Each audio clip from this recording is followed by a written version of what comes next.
Billy? Okay. A little more than 26 years ago, I was in a bookstore in California, in Los Angeles area, and I saw the first tabletop, coffee table size photo book of the Meier photos and some of the texts. It was stunning and just had a resonance of authenticity about it, so I bought it and read it, looked at it for some time, and there wasn't much more I could do except ooh and awe. And some years later, I just happened to meet someone in a little cafe in Sedona, Arizona, that had the transcripts of Meier's conversations with these alleged extraterrestrials over a period of about 3 years or so, from 75 to 78 plus. And there were almost 2,000 pages. He gave them to me upon my return to Los Angeles, and I started to study all the information in there, and that basically triggered this whole process of investigating, researching, and ultimately being able to represent the case. Mm. And have you had the privilege of meeting Billy personally? Yes, for the past 5 years I've gone over to Switzerland and spent some time with him and with other people involved in the case. Yeah. Have you, while you were with Billy, did you at any time experience anything of that around him? Like the UFOs that he photographs? No, I didn't experience them. Just about every time I've been there, someone who had been at the visit either a little earlier or a little later over the period of time had, there were plenty of sightings during this period of time by people. I would generally go home and go to sleep at the bed and breakfast and then find out in the morning that 2 or 3 people were watching the craft come about, that type of thing. It's actually, for them over there, it's pretty much old news. It's still, the contacts are still, according to Meier and all the people, still going on, but the craft part of it is, they've been used to it for 30 years. Yeah. He has come out with a lot of predictions over the years about, certain issues of planetary changes, wars, catastrophes, and he wrote them down, and a lot of those predictions have actually come to truth, haven't they? So far, everything that they gave him as specific information, meaning where they would tell him a given event was going to occur somewhere specifically, it had. Yeah. And the details corresponded to what Meier was told, and in all the searching I did on the internet, which he didn't have access to at this time, of course, it appears that with the exception of maybe one item, maybe 2, he was the first source of publication of that information. When you say they, could you explain it a little about who they are, who he's actually in touch with? The Plejaren, Plejaren, are said to be extraterrestrial humans who are ancestrally connected to us, and their forefathers, they claim, were the gods of our antiquity in many, many cases. There were other extraterrestrials said to also have played these types of roles in our past. And so through their distant ancestors, they were connected vis-a-vis these gods, as well as through some of the either genetic manipulations and or matings that may have taken place also through some of these people with indigenous, slowly evolving Earth people. Right. So there's been plenty of interaction prior to actually getting in touch with Billy, with other people, these Pleiadians? The Plejaren? Plejans? Well, it depends. If you want to go back into the full history of the whole thing, yes. They claim that this mission, if you will, has been going on for a very long time. If you go into simply what's said in the case, you're going back in terms of this being a, let's say, corrective mission, an attempt to get humanity back on path without directly interfering with us. You're talking at least 13,500 years ago. And basically, though they have had certain contacts with other people, their primary contacts have been then almost exclusively with one particular spirit incarnating over many, many millennia as different people. The distinction being it's the spirit that reincarnates, and the personality in person is different each time. Right. So they have put forth that they have contacted a specific lineage of prophets. Right. And just so people don't get put off by that term and think that there's some great exalted claims being made here, a prophet is basically a thankless job that somebody takes on, and there have been different lineages of prophets, it should certainly be said, but the prophet plays the role of an announcer of truth, a herald, not for the purpose of starting a religion or gaining a following, but for the purpose of helping humanity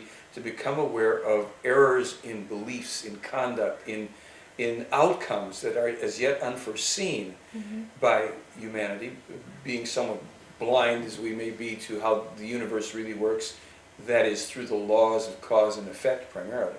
So the prophets have come or been sent, however you want to look at it, as a remedial measure, as a very generous, almost self-sacrificial, without meaning that they're here to sacrifice, but a sacrifice of a lot of personal comfort, and they take on an awful lot of discomfort, pain, very often being attacked, brutalized, murdered, what have you, in an attempt to put on the table for humanity those things which we, if we have the wit and wisdom to do it, would look at, digest, learn from, and use to help make course corrections so that we have a more graceful and peaceful future. And how difficult has Billy actually found getting that message across? There's been a lot of difficulty within the UFO fields themselves, I would say. Well, yeah, we could say that the primary difficulty has been dodging 21 documented assassination attempts. Wow. That means that there are people out there that are going to an awful lot of trouble to try and eliminate a hoaxer, right? Yeah, if right. people say he's a hoaxer. Huge, in terms of, let's say, the non-terminal type of attack, have come from, these attacks have come from the UFO community. People who simply say it's, well, his evidence is too good to be true. Now there's a trap. You either have evidence that's too bad to be true or it's too good to be true. And to this day, many of the know-it-alls in the so-called UFO community rail against Meier, attack him. They might as well be the skeptics. And the skeptics, of course, are another grouping of people. And I did issue a challenge to the top international professional skeptics to duplicate only one of Meier's photos and one of his films. I did that in 2001. International organization is known for as Center for Inquiry. Center for Inquiry West in Los Angeles. They said that Meier's evidence was an easily duplicated hoax. And I said, great, will you duplicate one photo and will you duplicate this film segment? And they said, sure. Almost 5 years later, they've been unable to do it. All they could produce in 4 years were 6 little photos of a model UFO that they then emphatically refused to have tested to the same standards of testing that had authenticated Meier's as being a real photos, real craft. Yeah, and like when I think of Billy Meier, I think of the grown man who's the messenger. What about Billy Meier as a person, has a growing, from a young boy to the grown man who's being delivered all these messages? I mean, how has he evolved from little kid on up? Yeah, on well, up. That's another element of the story. It's so amazing.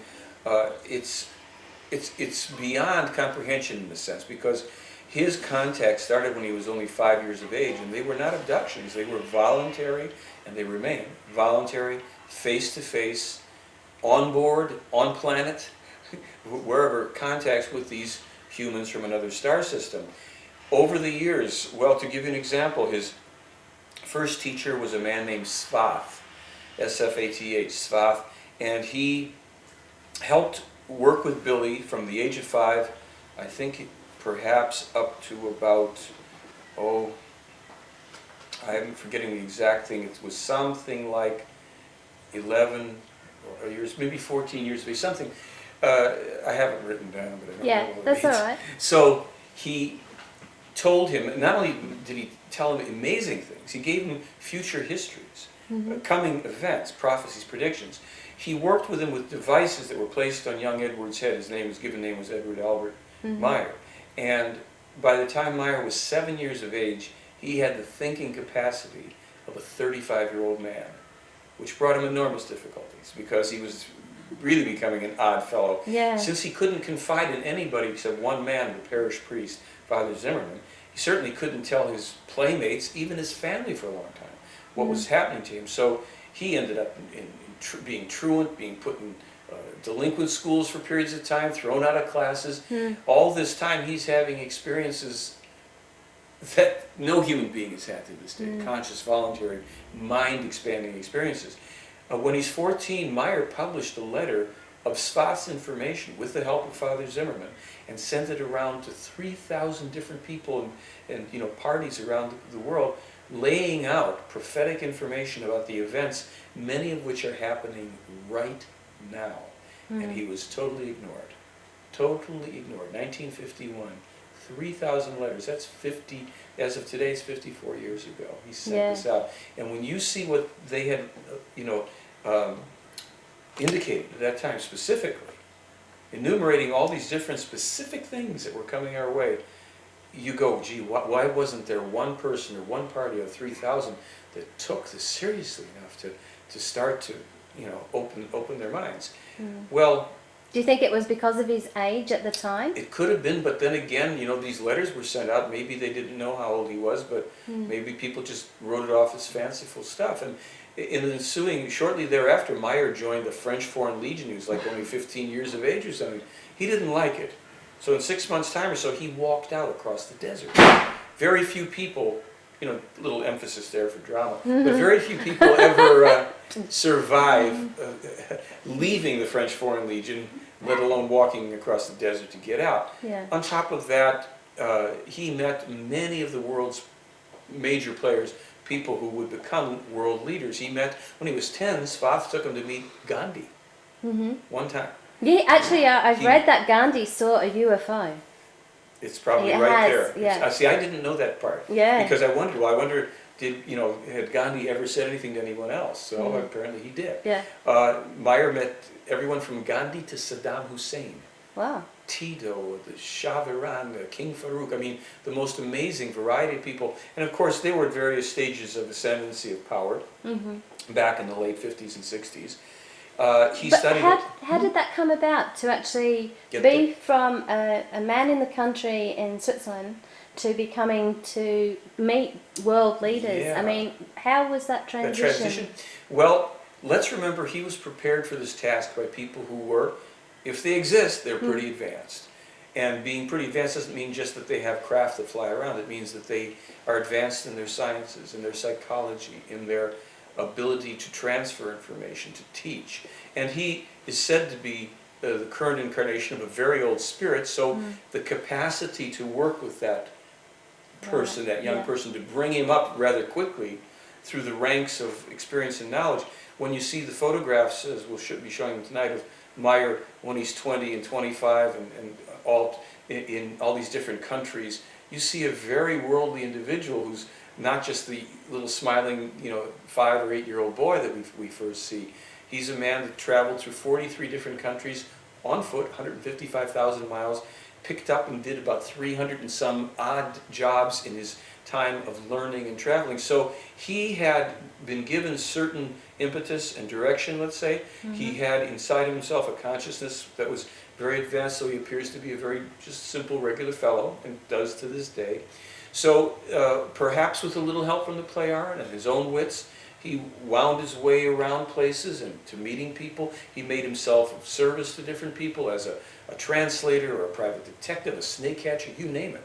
He did all these different things, so he would weave his way around. We have a photograph of him standing with 2 palace guards in Jordan at King Hussein's palace. I don't know if you've ever seen the movie Zelig with Woody Allen. It's kind of like Billy Meier is Zelig meets Indiana Jones meets Star Wars. And you put it all together and you got a guy, because today people think, oh, he's that little bearded farmer with those funny UFO photos. Yeah, well, that's what people in Australia probably think that's what he is. They have no idea. The depth and breadth of this case and this man's experience, what he knows, what he can talk about. To this day, well, let me put it this way. Right above his property in Switzerland, where he lives with his family and people and they work, there's a military base, coincidentally right up the hill, right? A year ago when I was sitting and talking to him for a while, he says, I have to shorten the meeting because I have some people coming from the base that have some questions for me about some health issues and things. I said, fine. He consults with all sorts of people on all sorts of stuff, not as a guru or as a master, but simply as someone who has information about many different things. And indeed he does. He he very often has been the one who will oversee the planting of the different trees and plants in the property. Since they took over that particular center, which was a rundown farmhouse with no floors, electricity, or running water, and they renovated and built it up, they've planted 10,000 trees on the property, in large measure to protect against the assassination attempts. Because there's so many people that wanted to shoot him, they put up a living blockade of trees, which made the place very beautiful. Yeah. About his life. And His life. Yeah. So, well, he, as a person, is reincarnated as a spirit of what would you say, an advanced being from another place? Or? Let's put it this way, and this is what I call speculative information. See, in the case you have things that are factual, meaning not only have I been able to prove them, anybody can. You just take the information, do your research, and go, okay, there it is. Yeah. Then there's the speculative information, which means I am not in the position to, or haven't been able to as yet, either prove it or disprove it, and that can be information that goes back long periods of time, which we don't have access to means of determining its truthfulness or not, or future events that haven't occurred. As far as Meier is concerned, here's simply what's said in the case about him, and people have to understand that this is not done for any purpose of trying to start a belief system or anything else. Meier's spirit had originated long, long ago, billions of years ago, and had already run through the incarnational cycle of millions and millions and millions of lifetimes in another star system, and had been a major leader for a long time in a certain dynamic. It came back into the incarnational pattern, which is not usually ever done, for the particular mission of working, especially with the problems inherent to Earth humans, because of a connection via the Pleiadian people and their ancestors, and going back farther to whom Meier's original spirit form was. So in this incarnational pattern, Meier, the agreement, if you will, the mission would involve Meier's, we're using him in this term here, that spirit incarnating 7 times specific lineage of prophets: Enoch, Elijah, Jeremiah, Isaiah, Emmanuel, Muhammad, and Billy. Now, if people haven't heard of Emmanuel, it's because his name got changed to Jesus and they formed a religion around it, okay? So that doesn't mean Billy's Muhammad or Billy's Jesus or Billy's Elijah. It simply means that spirit form is the same one that was in those beings. In all cases, we've had distortions about who they were and what their lives were like. And in every time, without exception, anywhere in this universe, a spirit form incarnating as a human being is simply a human being. They're not divine. They're not God, quote unquote. They are simply a human with a task to do. Because his spirit was ancient enough and had already been highly developed, it could volunteer to go back into the beginning of incarnation, in fact, all over again. So he has to go through evolution again, just like everyone else. Right. And in all the coming incarnations of that spirit form, he won't be a prophet again. It's done with Billy. He'll be another human on Earth, just like everybody else. He may have more higher developed spirit, more advanced abilities or something, but that won't be so relevant. This particular mission is for the purpose of bringing forth what they call the original and true teachings of the creation, so that we can get on course. Now, the creation is the term that they use for this very universe in which we live. They say this is the living entity of all consciousness and creation in this universe, and there's billions of universes. We can't quite wrap our brains around all this. So let's just say that when we normally speak of God, oftentimes what we're intending is to say the most powerful, the creator of everything. Except they also say that in every single case, wherever you have a God, especially a God in the sky, you're always talking about more advanced humans who came here long ago as space travelers, and then became addicted to the power of working with primitive, slowly developing, Earth humans, and represented themselves as the creation. They called themselves God or the Lord or what have you.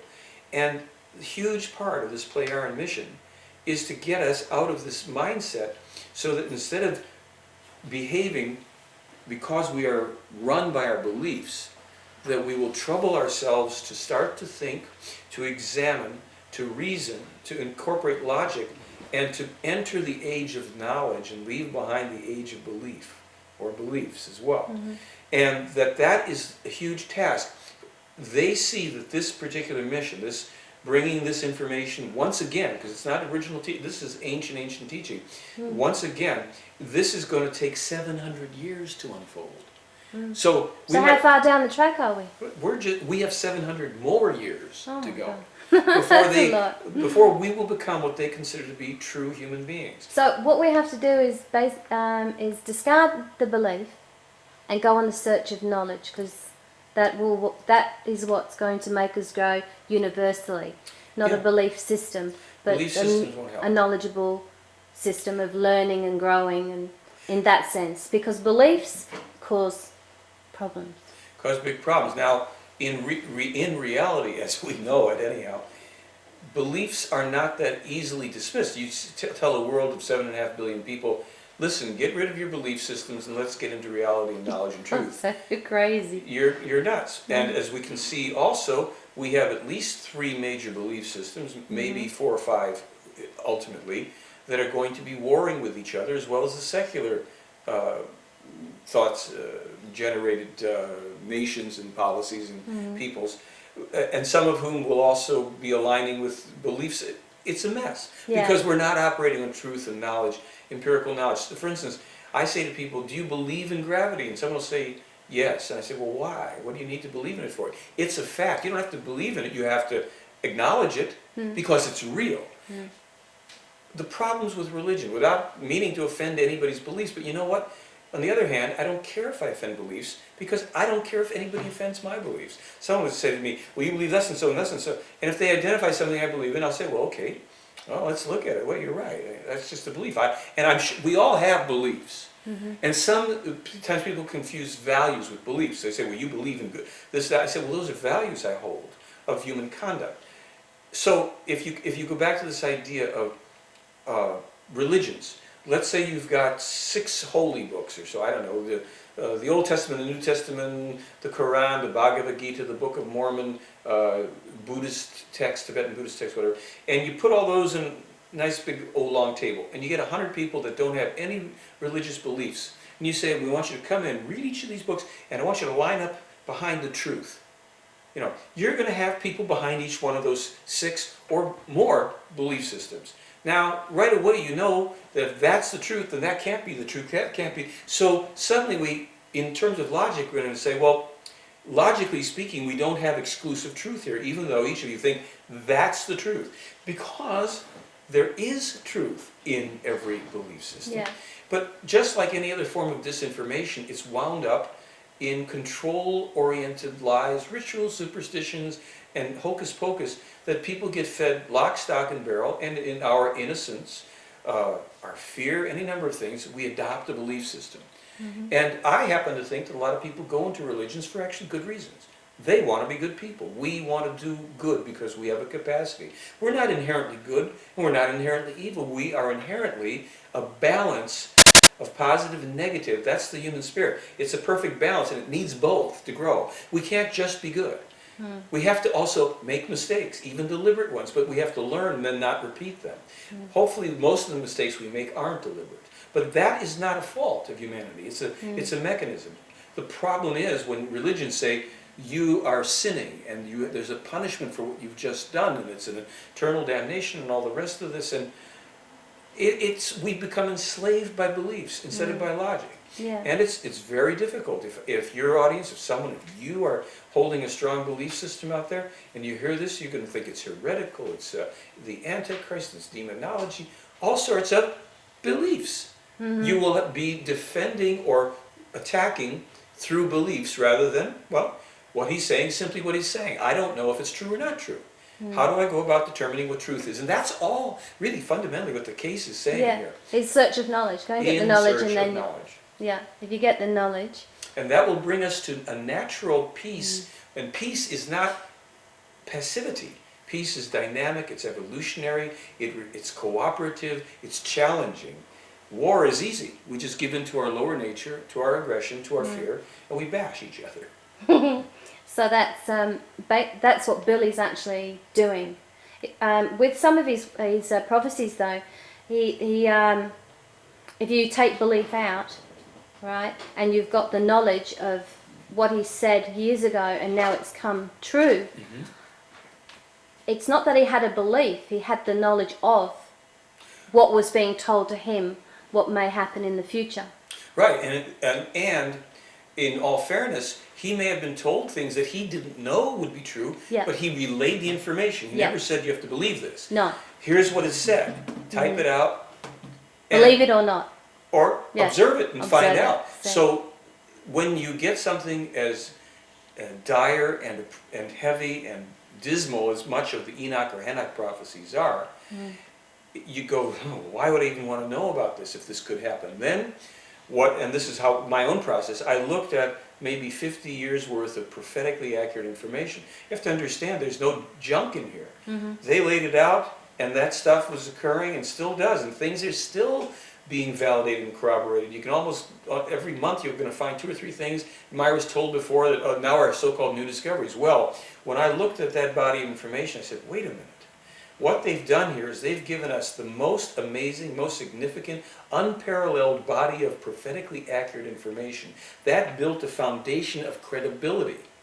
Why do we believe or accept something as true? How do we know it's true? Well, if we get something and it checks out, say, well, that's true. Now you've got a body of truthful information given before things happen. That tells me one thing primarily.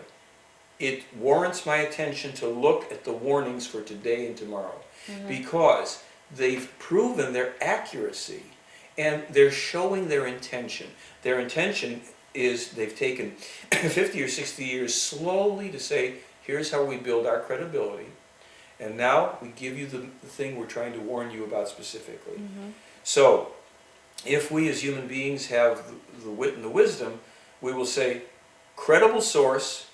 Believe me, my country went to war with Iraq on 1/zillionth of the validity of this, comparably nothing. Yeah. Here you've got 60 some years of, altogether Meyer's experiences, and you go, ooh, pretty solid stuff. The most diverse areas. Not, we know this, therefore we go to kill people. No. How about it? These details, and then they're not telling us to kill anybody. They're saying the opposite. Basically, what they're saying is, and this is for our country and anybody that's allied with it, the U.S., unless the United States of America withdraws from Iraq and all military occupation around the world, it will lead to a third world war. And the place that will get the biggest destructive result of that in the world of cause and effect will be the United States.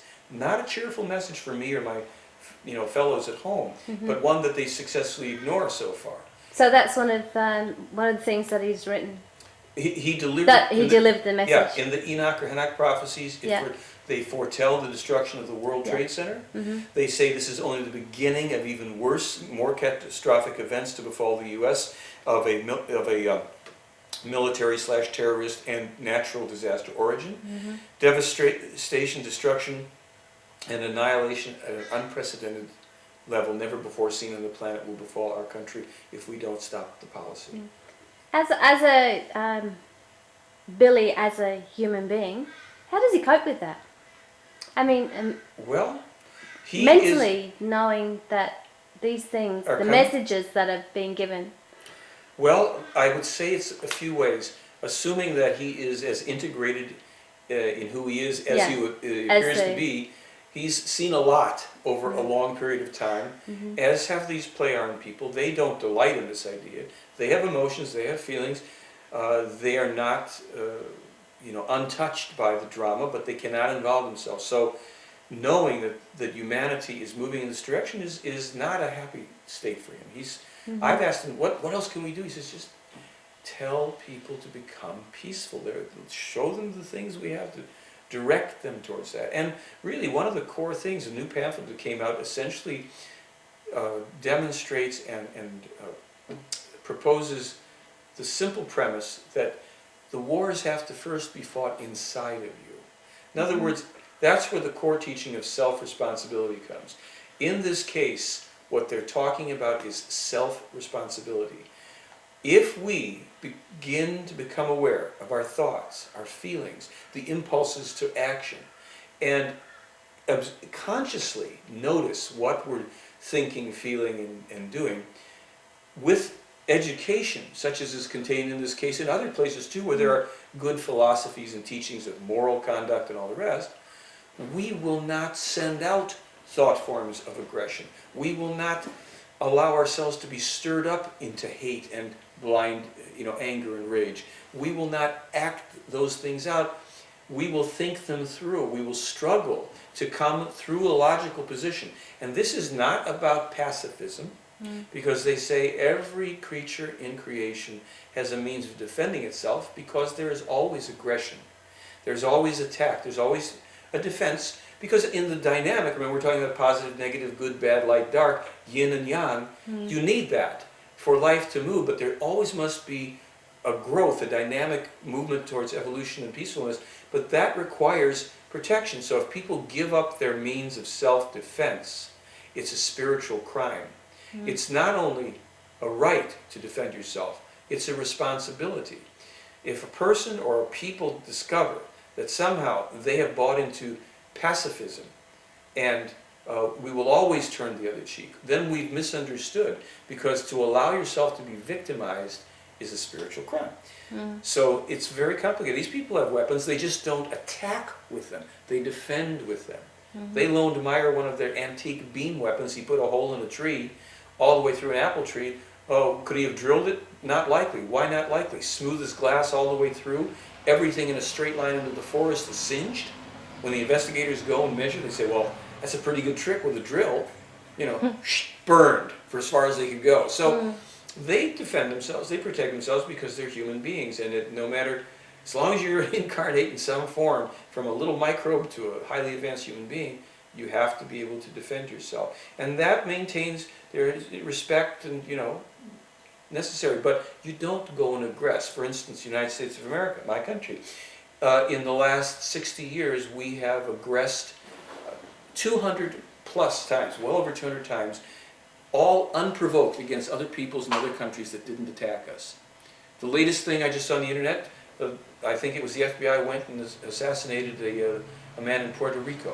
Now, he might have been a controversial fellow, but he was 72 years of age, sitting around with his wife, and he surrounded his place with a SWAT team and helicopters, shot him and let him bleed to death. Well, that's not exactly a good way to go. How dangerous was that man?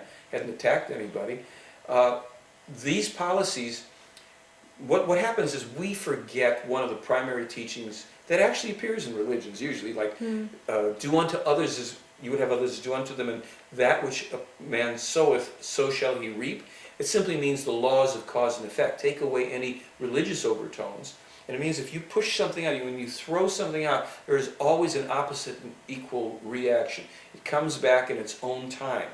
We, in America, when we see things happening, be they natural disasters, attacks, anything else, we have to also look at the causative actions. Now, it doesn't mean that everything that happens to you, you've violated somebody or something. There's weather storms that happen and all the rest. But just like we've extracted all this petroleum and natural gas from the earth and upset the tectonic plate structure, which we were warned by the Pleiaren 30 years ago, this is going to lead to volcanic eruptions, earthquakes, tsunamis, floods, climate changes. You're burning down your forests. You're going to have catastrophes upon you, in ever increasing in frequency and intensity, because of your ignorant action. So when you go out and you invade a country for so-called national interests, which aren't your business to do, sooner or later you pay the price. And if you look throughout history, there's always a leveling. One way or another, that pendulum comes back and cleans your clock. Yeah, wow.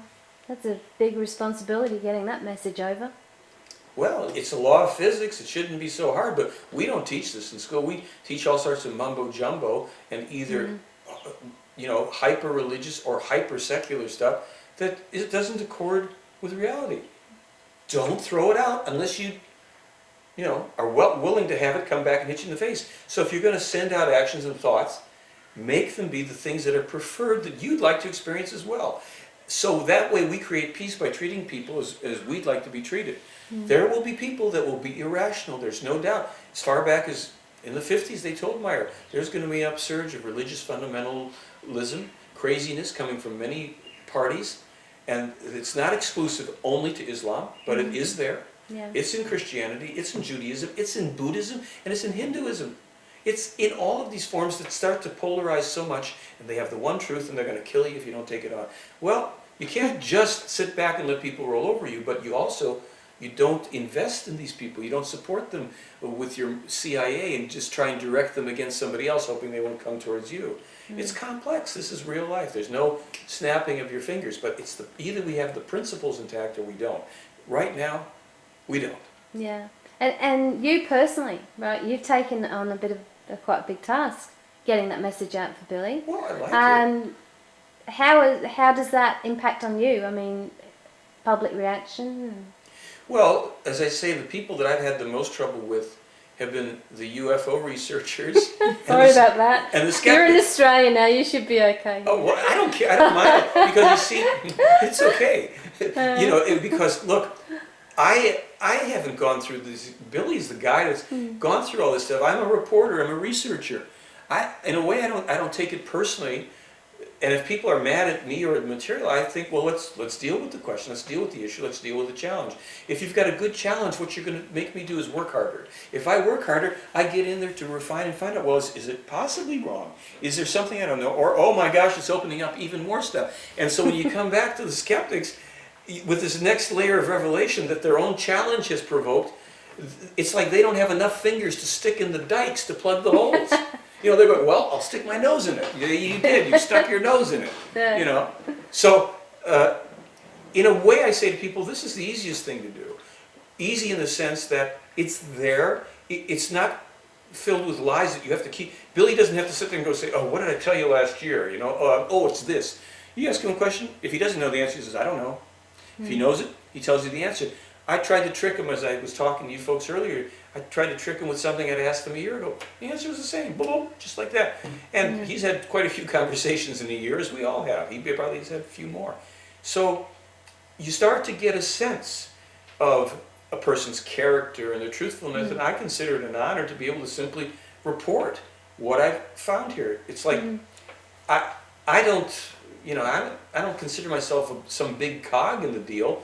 There's other people who can pick up the slack if I'm not doing this anymore, and there are people around the world now. I've had visitors from at least 80 countries to my website, and I've gotten emails from all over the world now, the people that now have the DVD or the different books or the videos and stuff, and I'm going, okay, well, the cat's out of the bag. You've uncorked the bottle, the genie's out there, like that sound there, you know. So it's a done deal, and from here it'll just be a. Yeah, excuse me a minute. Go. So really with disseminating the information, making it available to people, it can't be stopped. It's a done deal. We may go through the changing times either dramatically and very, very painfully, or a little more elegantly, a little more gracefully. The more people that even hear about the case, you know, I'm representing this case, I'm not saying there aren't other contributing things, but the more people that hear about the Meier case and start to look, that realize that there's a peace meditation. Probably one of the most important things in the entire case is what's known as the Salome peace meditation, an ancient, ancient, ancient meditation that's actually performed by not only some people here on the planet, but by 3.2 billion extraterrestrial humans on our behalf. If we could get an expanded network of people on one weekend, 20 minutes. It's on my website. They can look and see how to do it. They can even get from Switzerland a DVD so you can hear how it's pronounced. We could make a quantum leap in peace, because what they've said is these are ancient, from the Lyran star system, ancient words that simply open the Akashic and help to dissolve some of the shroud of negativity around the planet from all these thought forms from thousands of years of negative thinking. And it's a Salome peace meditation. Salome Gamnan Ben Urda Ganiber Asala Esperona. It's kind of quick pronunciations, stretch out a little more than that. But this is done for 20 minutes. And it's being done simultaneously, as I say, by these extraterrestrial humans on our behalf, but it can't work fully without more and more people participating here. That put into motion is a huge thing that people can do if they sense that that's positive for them. Taking your peace symbol, remember your peace symbol from the 60s? Turn it right side up, it's upside down. It is right now and has been for the past over 30 years, literally, we've been walking around with a symbol of death. The Really? Nero cross, the upside down, the root, Yeah. it's a symbol of death and militarism. It's a sword with the branches going down and one thrusting thing. The peace symbol as it's meant to be, and that's shown on the website, Yeah. it's a tree of life. You turn it upside down, and now you see those two elements that we're pointing down are open and up. Yeah. And it's an upward energy, openness, harmony, peace, life. And a simple mechanism like that, use it, turn your peace symbols upside down. Feel free to take it and put it on your stationery, start using that idea. And don't run out protesting for peace with a militant symbol. Embody that symbol, use the symbol, and don't go killing people with it, beating them over the head with it. Yeah. It's not the way to do it. So a lot of this stuff I'm giving, the Cliff Notes version of it, but it's in the case, and there's plenty there that gets right down to how societies need to structure, what's appropriate for immigration in worlds where you still have various countries and boundaries and borders, why we should dismantle every nuclear power plant, how toxic that is, the proper way to have rotations of births to limit population naturally so we don't have to have pestilence and disease and wars, and we bring... You'd be so surprised. You go, oh, where's the UFOs? Well, that's the ships they came in. Like in our country, Columbus arrived offshore with 3 ships, the Nina, the Pinta, and the Santa Maria. Okay, great, we got the ships out of the way. Who are these guys and what are they here for? Yeah, right. In this case, okay, it's very dazzling and fancy UFOs. Oh, extraterrestrials, how wonderful. Well, what are you here for? That's why when people talk about so-called contact cases and what they're photographing and filming, I said, I don't even care about UFOs because I can't do anything with UFOs. I've seen them. I've seen the best UFO photos and films in the world. Okay, now what? What's the content? What do they have to offer? What piece of the puzzle are they putting on the table for us to put in place? Not what are they going to do to set us straight. I don't want anybody coming to save me again because you're in trouble all over again. Yeah. No, what's the piece of the puzzle here? They put that one down. We've got our own. Okay, now the picture starts to come into shape. Yeah. And that's what very much it's all what we're about. trying to do here, yeah. It's not dramatic, it's slow. Leadership, not from the top down, from the bottom up. Exactly. One person at a time. Someone who starts to get this and discusses with those, not to teach and make people follow or get involved.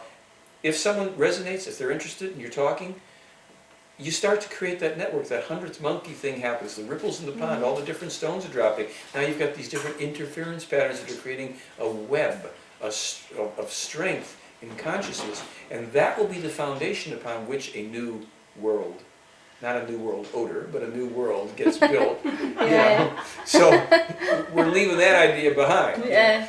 And We're beyond. we're beyond that, and it's going to be very, interesting the way we Interesting go about it. times. These are people, by the way, the extraterrestrials in our case have calluses in their hands. They work on their own land. Now they're not dependent on that for their food. They have high, agricultural, but these are people that have gotten back to the primary idea that you live somewhere and you work somewhere and you take care of life and you contribute to your society and your society contributes to you. They don't have politics anymore and they don't have money. They have high accountability. Their leaders are the most spiritually and philosophically wise people who also have to do their 2 hours of work every day on the planet. So you don't have hierarchies, you don't have celebrities, and they're not there to accumulate wealth. How many pieces of paper do you need if you have access to a craft in which you can leave the planet and travel through the cosmos, you can learn the most amazing things, you can interact with other, give me green pieces of paper, and Australian money is very beautiful. It really is, but I'll take the capacity to do all this stuff.